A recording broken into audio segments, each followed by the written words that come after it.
Shakespeare जी, आज मैं आपके पास मदद के लिए आई हूँ। आप तो सब जानते हैं, आपने इंग्लिश लैंग्वेज को इतना कलरफुल और एक्सप्रेसिव बनाया है। आपने हमें इतनी सुंदर पोएम्स, ड्रामास और प्लेस दिए, जैसे कि Romeo and Juliet, Julius Caesar और हैमलेट। आपने बहुत कुछ दिया है हमें। आज प्लीज़ मेरी मदद कीजिए, मुझे बताइए कि आखिर इंग्लिश के बोर्ड के एग्ज़ाम में हम अच्छा स्कोर कैसे लेकर के आएँ। प्लीज़ कुछ टिप्स दीजिए, प्लीज़ हेल्प कीजिए।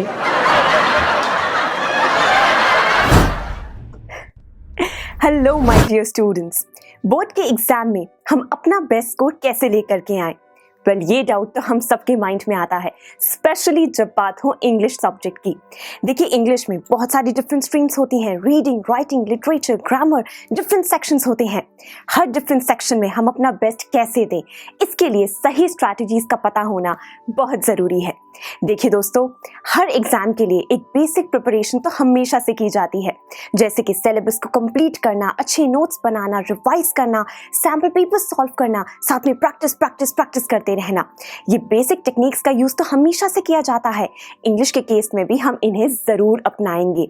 साथ में हम जैसे ही एग्जामिनेशन हॉल में जाएंगे तो क्वेश्चन पेपर को अच्छे से रीड करेंगे, आंसर शीट्स को बहुत सुंदर तरीके से लिखेंगे, अपनी हैंडराइटिंग पर ध्यान देंगे, मेजर पॉइंट्स को हाईलाइट करेंगे, हर एक क्वेश्चन को अटेम्प्ट करेंगे, टाइम लिमिट का भी ध्यान देंगे, डिसिप्लिन मेंटेन रखेंगे। इन सभी स्ट्रैटेजीज का भी यूज हम जरूर करेंगे।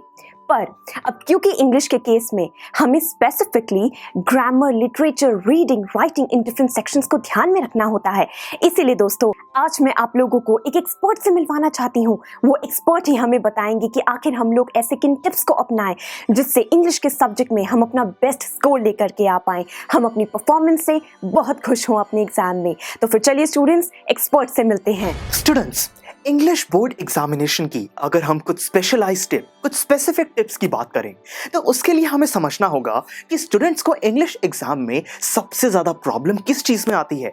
और दोस्तों, वो है इंग्लिश एग्जामिनेशन की पूरी लेंथ। बहुत सारे स्टूडेंट्स को इंग्लिश एग्जाम बहुत ही बड़ा लगता है, वो 3 आवर्स के टाइम में वो पूरा एग्जाम कंप्लीट नहीं कर पाते।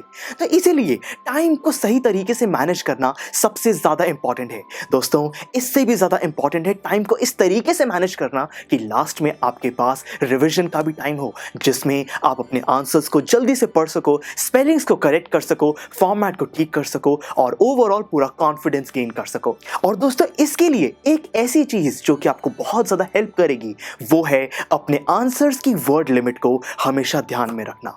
दोस्तों, अगर कोई आंसर है जो कि आपको 120 से 180 वर्ड्स के बीच में लिखना है, तो मैं आपको रेकमेंड करूंगा कि एक तो ऐसे बड़े आंसर्स लिखने से पहले वो आंसर में आपको क्या मेन पॉइंट्स लिखने हैं, इसको दोस्तों शॉर्ट में कहीं पर लिख लो। आपकी जो आंसर शीट है उसमें लास्ट पेज को रफ एरिया बना लो और उसके अंदर जो भी बड़े आंसर की मेन पॉइंट है जल्दी से लिख लो। और फिर इससे आपको याद रहेगा कि आंसर में आपको कौन कौन से पॉइंट कवर करने हैं और इसीलिए आप अपनी वर्ड लिमिट उसी हिसाब से यूज करेंगे। दोस्तों, अगर 120 से 180 वर्ड्स का आंसर लिखना है तो 120 के बाद 30-40 तक रुक जाइए, उतना ही आंसर लिखना है। आपको 200 वर्ड्स तक जाने की कोई जरूरत नहीं है। अगर आप ऐसा करेंगे तो आपको बहुत ज्यादा टाइम वेस्ट होगा और नेक्स्ट क्वेश्चन में आपको उतना टाइम नहीं मिलेगा और आपका जो एग्जाम है वो कंप्लीट नहीं हो पाएगा।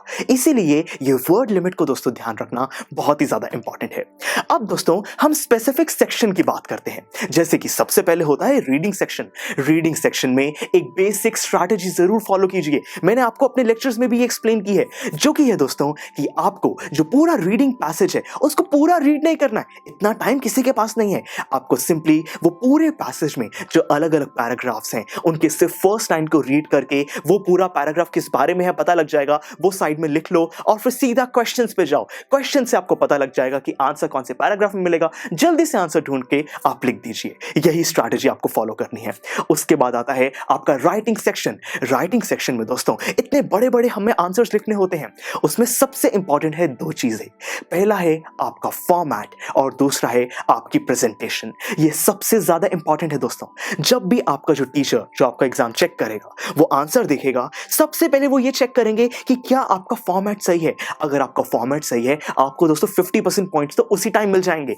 इसीलिए फॉर्मेट को हमेशा याद रखिए, उसको जरूर फॉलो कीजिए। फिर दोस्तों फॉर्मेट आपको पता है, उसके बाद जो भी आपने मेन बॉडी में लिखना है, वो लिखने से पहले जैसे कि मैंने आपको बताया, जो लास्ट में आपने रफ शीट बनाई है, उसमें जरूर दोस्तों एक अपने कुछ हिंट्स लिख लीजिए कि आपको इस आंसर में क्या क्या पॉइंट्स कवर करने हैं, और उसी हिसाब से नीट तरीके से अपने पैराग्राफ को डिवाइड कीजिए।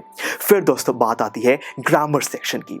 जो ग्रामर सेक्शन होता है, उसमें दोस्तों बहुत बारी हम क्या करते हैं, हम सेंटेंस रीऑर्डरिंग या फिर फिल इन द ब्लैंक्स में क्या करते हैं कि ये हमें सुनने में अच्छा लग रहा है, ये आंसर लिख देते हैं।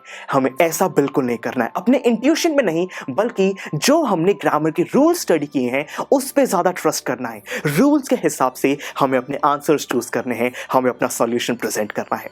फिर बात आती है लिटरेचर सेक्शन की।